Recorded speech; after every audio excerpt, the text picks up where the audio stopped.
there are some different conditions you have to have in mind before you pick the right power supply. There are rules. First of all, make sure that the polarity is right, otherwise you can burn off the pedal. Second, you have to find out how much power your pedal consumes. And normally,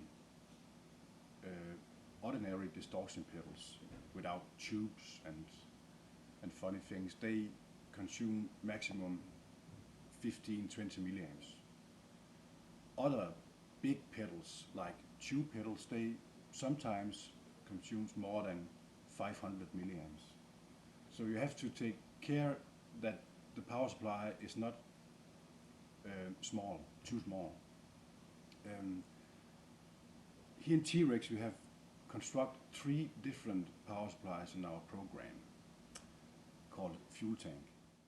This is our FuelTank Classic, and FuelTank Classic is a power supply consists of 3 individual sections.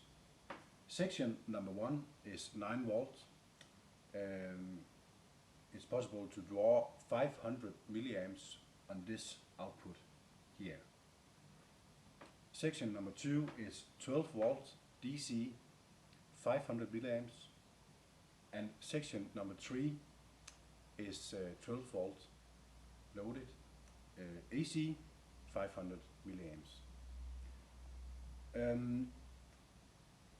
AC output is a special one, and you have to be aware not to connect the AC output to an ordinary 9 volt pedal, DC pedal, because actually you'll burn it off. The AC output is meant for our replica, and only the replica.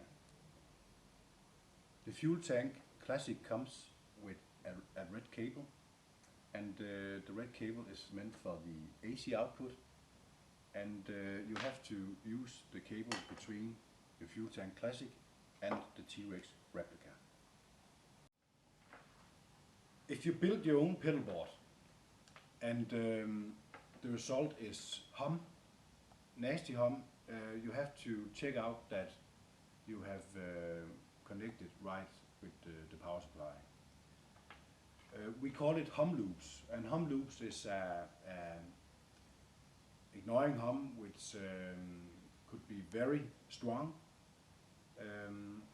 But to get rid of this hum loop, you can do 2 things. You can purchase a power supply with isolated outputs. You can also use a link cable, a daisy chain, as this one.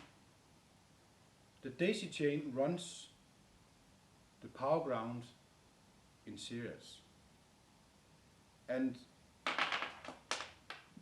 instead of connecting each power to the pedals directly from the power supply,